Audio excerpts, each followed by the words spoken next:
Good morning guys, it's about 7 a.m. in the morning.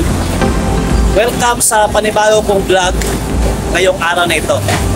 So this day guys is bibisitahin natin itong bagong bukas na Jollibee dito sa Tagum City, dito sa Curbada guys. So come on at puntahan natin.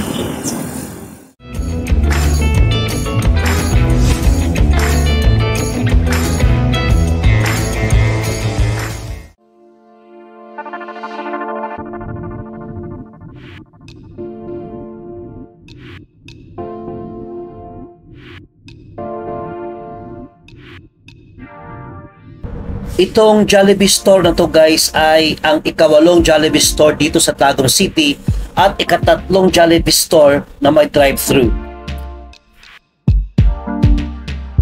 The official opening of this Jollibee store was in October 27 at nablisingan ito noong October 26. It is located in corner Diversion Road and National Highway, Curbada, Barangay Magtog. So guys, papasok tayo at titingnan natin sa loob.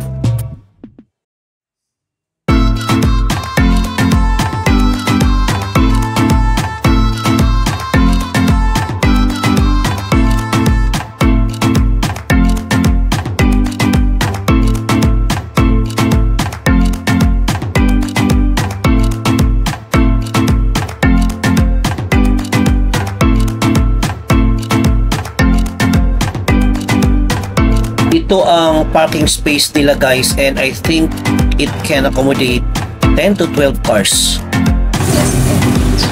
So guys, what are you waiting for? Sa mga taga Magdum at sa mga malalapit na mga lugar dito, bukas na po ang Jollibee sa Curbada.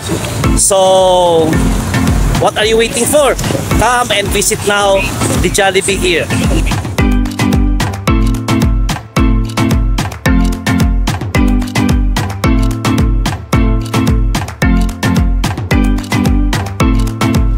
Ito guys ay ang mga magigiting nating mga habal-habal drivers na naka-terminal dito malapit sa Jollibee.